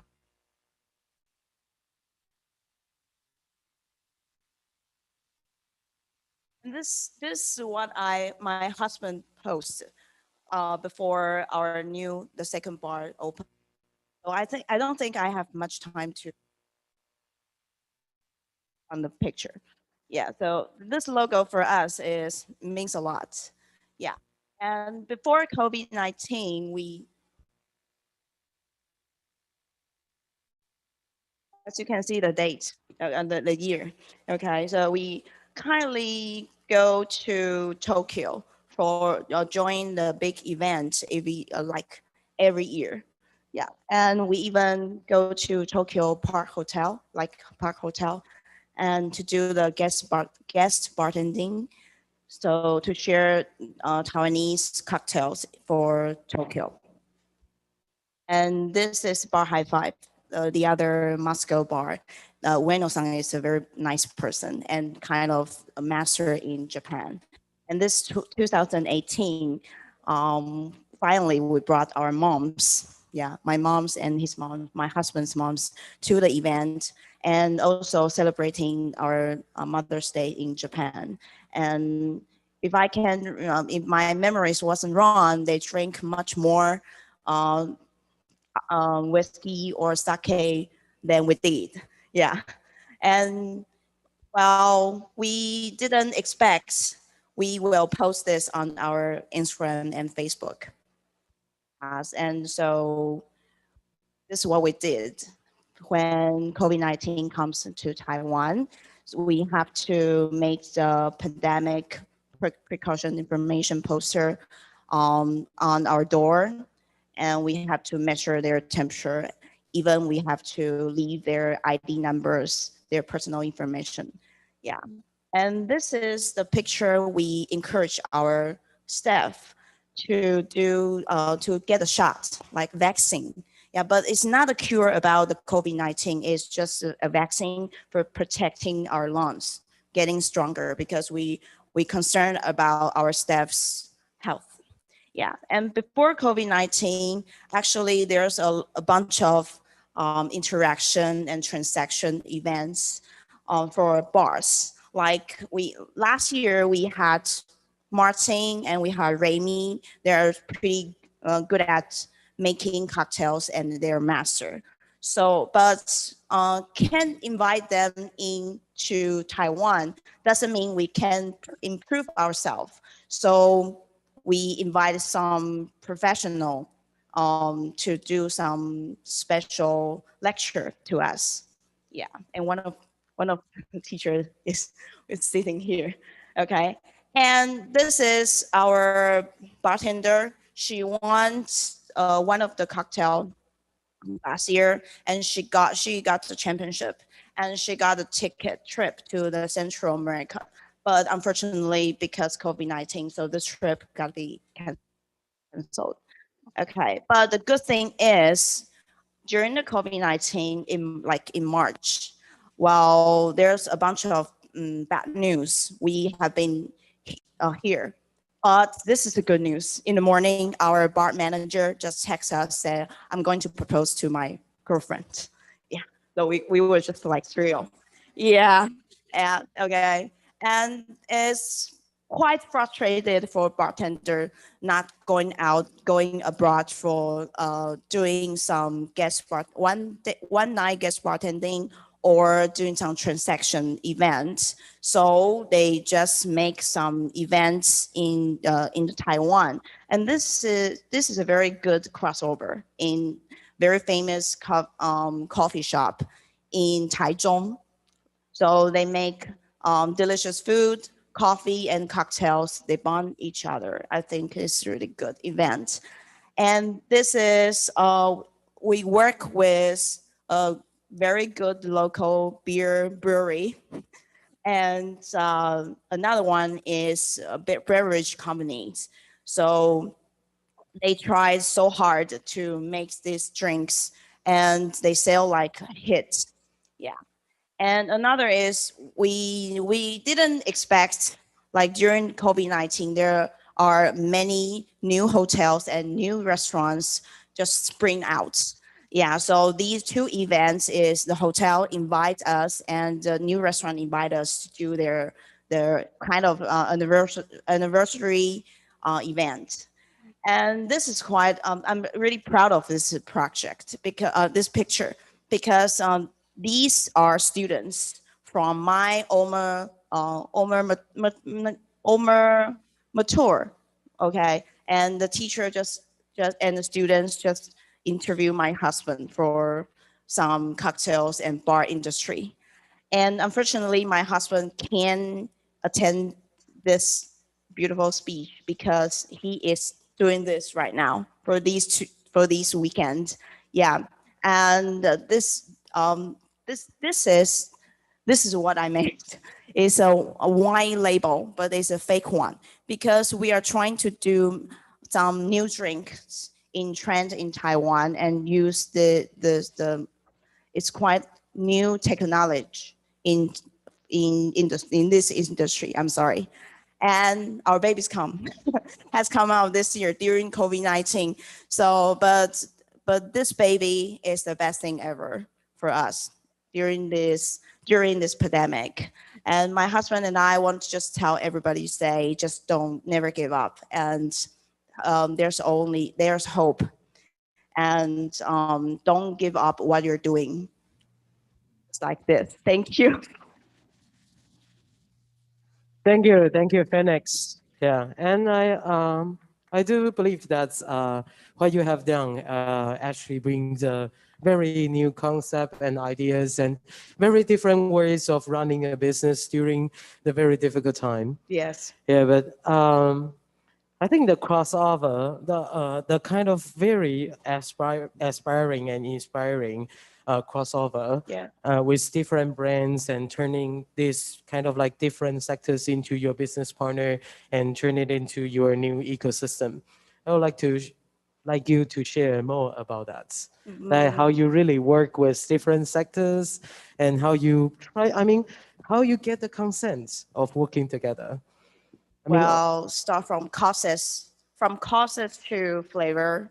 Yeah, they are trying to they are trying to work really hard, but not trying. They work really hard from their causes because I feel like more and stronger ideas with there are many people in Taiwan. They work really hard, but we don't know them. And they are trying to make their products and their ideas put their idea into the flavor and get the international to know. Yeah.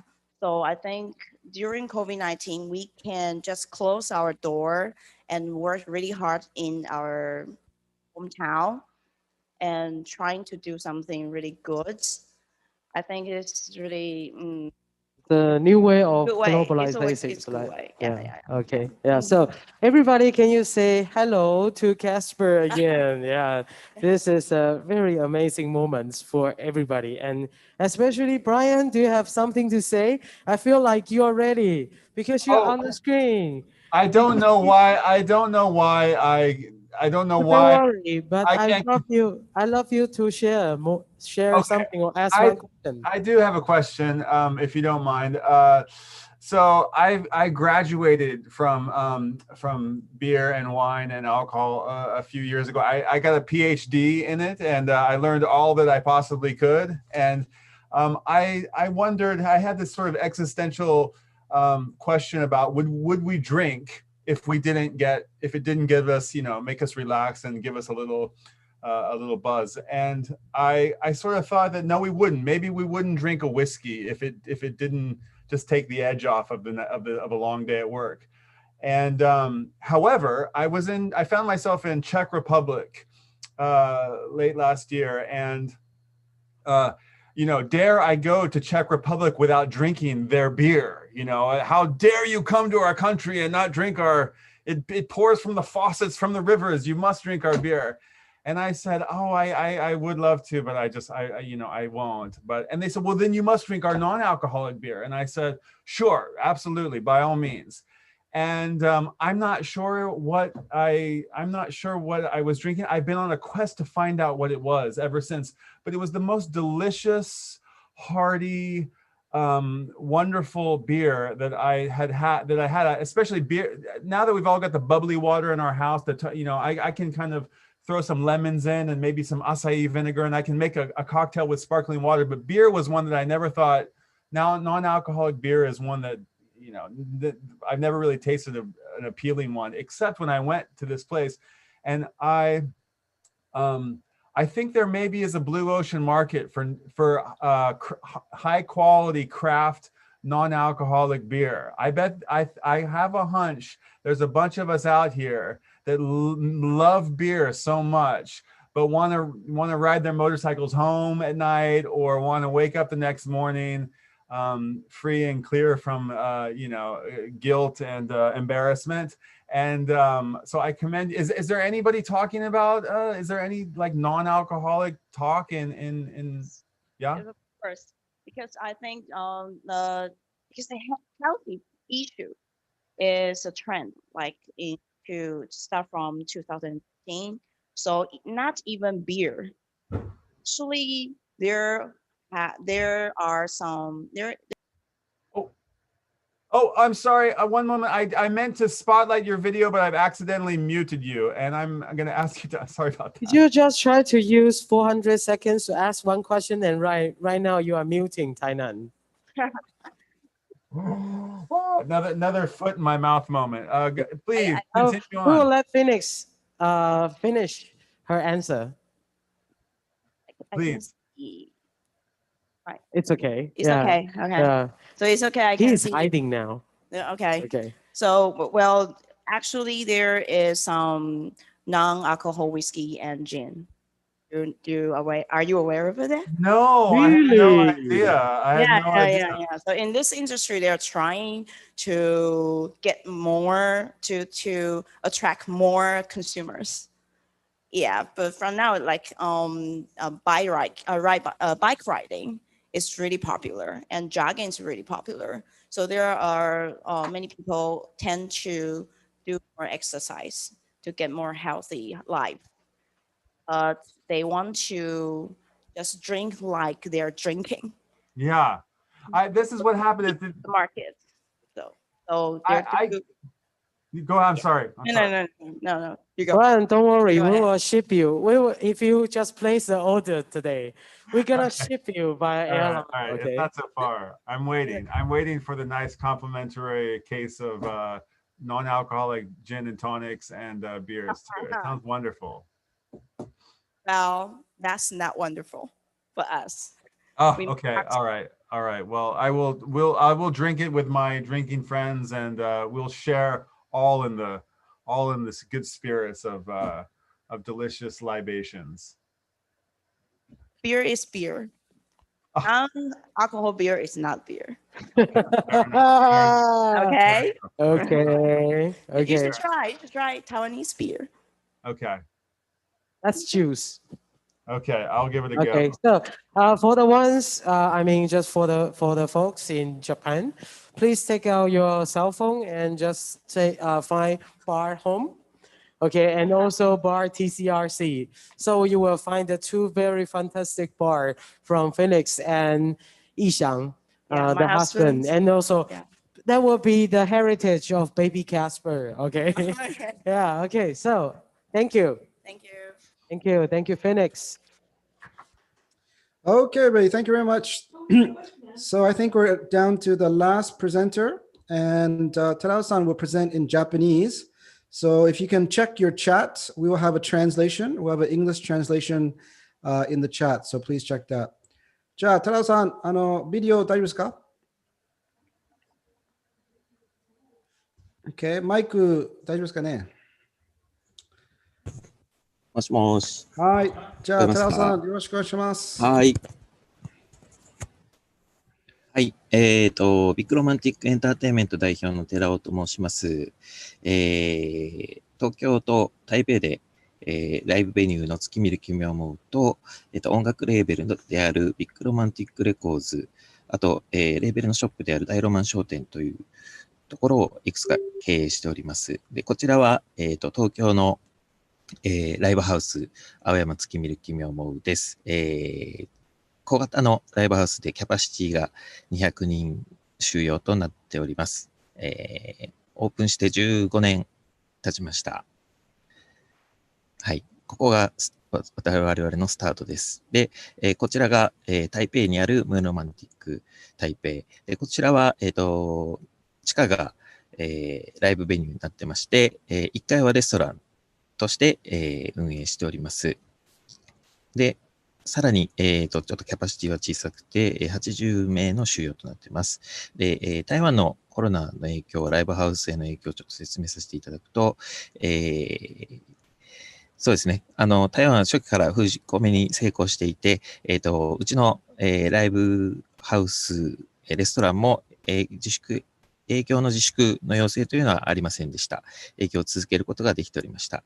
ただ、ライブビジネスに関しては、かなり厳しい状態が続いておりまして、弊社の場合、海外ツアーを、数年、集中して行っているんですけれども、2018年、2019年ときて、2020年はもう、ほぼゼロとなっております。で、日本のライブハウスへの影響なんですけれども、3月ぐらいからですね、感染拡大ということになっておりまして、4月に緊急事態宣言がありまして、そこから営業が、できなくなっております。で、現在は、徐々に回復しておりますが、ちょっと順を追って見ていきますと、3月、感染拡大の、状況が日に日に悪化していきまして、イベントが入らなくなって、もうこの頃からちょっと、経営がちょっと危ないんじゃないかというような感じになっております。で、4月は緊急事態宣言が出まして、営業自粛モードということで、今まで入ってたイベントとか、営業がすべて白紙になってしまいまして、これはどうしたらいいんだろうということで、で、うちのお店に関しては、この休業自体を利用して、改装をするということを決めました。で、ライブ配信を中心に行っていくのが5月から始まりました。で、ウンロマンティックチャンネルという自社の、配信チャンネルを開設いたしまして、そこで配信ライブを行っていくという方向にしました。で、6月も、25本の配信イベントということで、おそらく3分の1ぐらいの、昨年から比べて3分の1ぐらいの量なんですけれども、細々と配信ライブを続けていきました。売上的には 40% ということで、かなり、厳しい状況が続いております。で、配信なんですけれども、いろんな問題がありつつ、その都度、改善していくということで、やっぱりインターネットで生配信ということで、かなりその環境に左右されるということで、なかなかトラブルが続出しておりました。で、7月に改装が終わりまして、東京のライブハウスなんですけれども、リニューアルオープンということで、配信に特化したライブハウスということで、改装が完了しました。で、カメラのクレーン、大きいクレーンが入りました。これも常設しております。で、改装後のリニューアルオープンということで、ガイドラインを設定しました。これは、もう、一応政府からのガイドラインを参考にして、うちのライブハウスで独自に、設定したガイドラインをこういうふうに告知させていただきました。はい。で、この8月、9月となかなか厳しい状況が続いているんですけれども、9月の19日からイベント開催制限緩和がありまして、キャパシティの半分は収容していいということで、10月になると少し本数が増えて、ようやく前年比の 50% を超えてきたということなんですが、ただもうかなり厳しい状況が続いていて、この状況が続くと、日本全国のライブハウスはなかなか、やっていけないのではないかと、配信ライブだけでもちょっと厳しいんじゃないかというところです。で、2011年の東日本大震災の時も、経営の危機があったんですけれども、感覚としては、その頃より、期間も長いですし、先も見えないということは、ちょっと、よりヘビーな感じだと思っております。で、それへの対策として、多角化で経営していくと、ライブハウスだけ運営しているのとはちょっと厳しいということで、台北にも、進出して出店をして、音楽レーベルを立ち上げて、で、レーベルのショップも、立ち上げました。はい。で、今後の見通しなんですけれども、なかなか今ちょうど第3波来ておりますけれども、なかなか年内も来年もちょっと厳しいのではないかという予想されております。で、ライブハウスもそれぞれ独自の取り組みを行っております。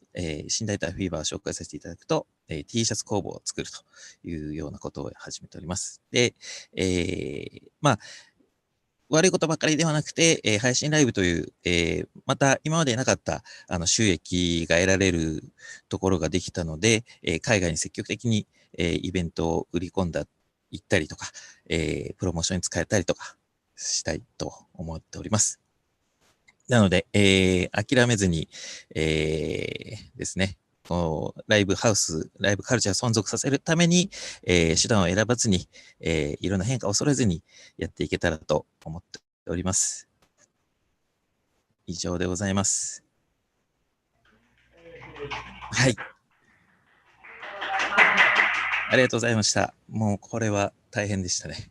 早い。すみません。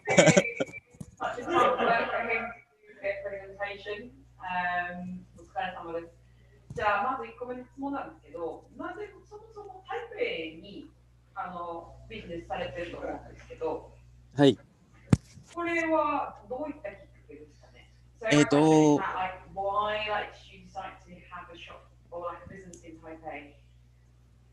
スライドでもちょっと触れきれなかったんですけれども、東日本大震災の影響も、少しあったのかなと思いまして、まあ、ライブハウス1軒だけだとちょっと、リスクがいろいろこう震災があった時とかの営業できなくなった時のリスクが高いので、リスクを分散させるために、店舗を増やしたいと、いろいろ展開していきたいというところで、台北を選んで出店をしたということになります。でも、もしかしたらそれこそじゃあ上海でもよかったわけですよね。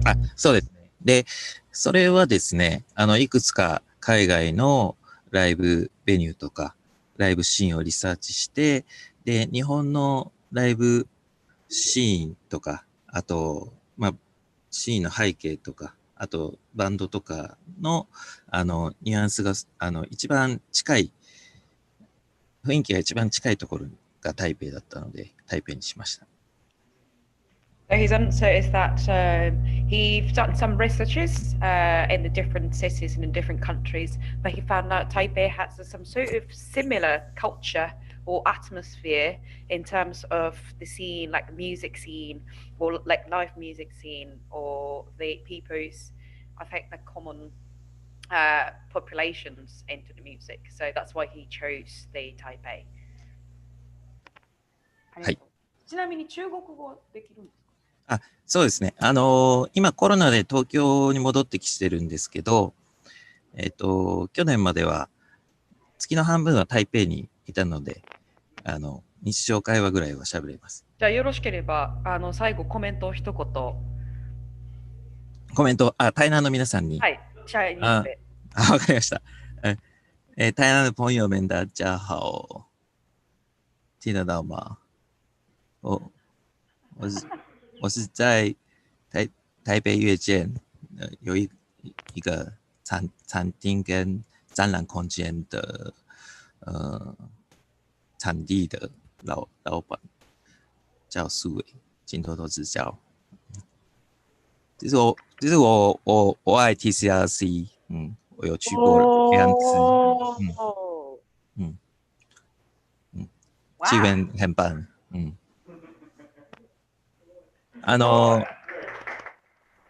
，TCRC さっきのプレゼンでの方のバーにちょっと行ったことがありました。はい。ありがとうございます。はい、お疲れ様でした。本当にいいプレゼンだった。ありがとうございます。ありがとうございました。Thank you very much. Wow. How was his Chinese?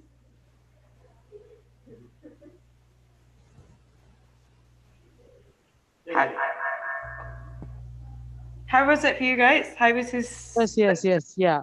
We would like to invite you all, kind of like turn on your camera again, because we are going to have a live group photo here.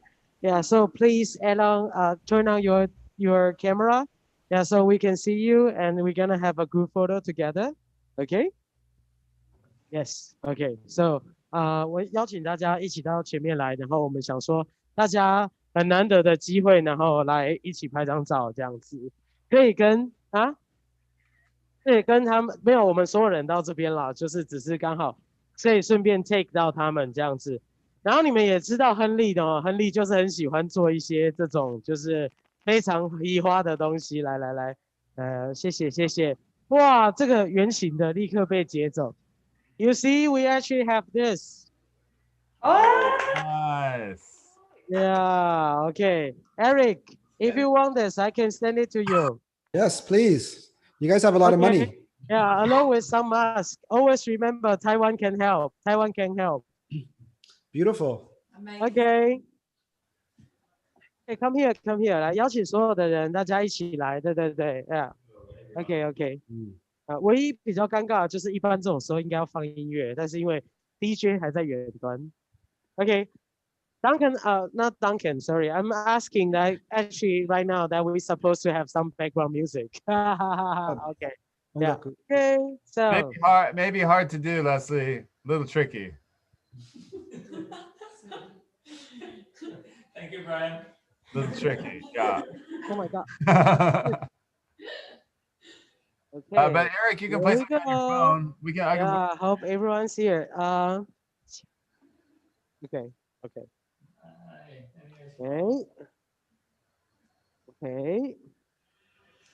Hey, oh, hi. There we go. Nice. Well done. Pechakucha. No, we say 3, 2, 1, bye-bye. Okay, 3, 2, 1, bye-bye.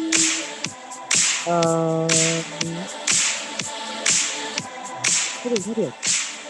3, 2, 1, baby.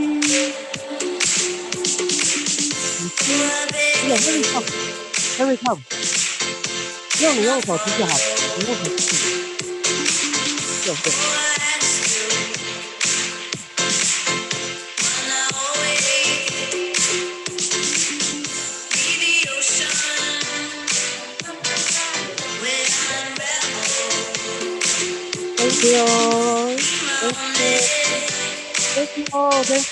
Thank you. Okay, thank you very much, everybody. Thank you, Leslie, and everybody in Tainan. We envy how much money you have to make these signs. I wish we had the same amount of money as you guys do. Okay, so remember, you can watch the event on YouTube. So it's been live fed, I should say, but it's going to be recorded on YouTube. So please tell your friends if they want to watch it tomorrow or the day after. A big thank you to Brian. It's his day off, and he had to work really hard. And thank you guys. It was an amazing night. Thank you. Thank you, everyone, and thank you. We had some great photobombing. Thanks to all the friends in Tainan. Thank you. Okay. See you again soon, everybody. Thanks for watching. And goodbye from Kyoto, everybody. Sayonara. We have another for Tainan Design Week, the opening night. Yes. We'll see you soon. Okay. Okay, everybody. Bye-bye. So long for now. Mata, see you guys next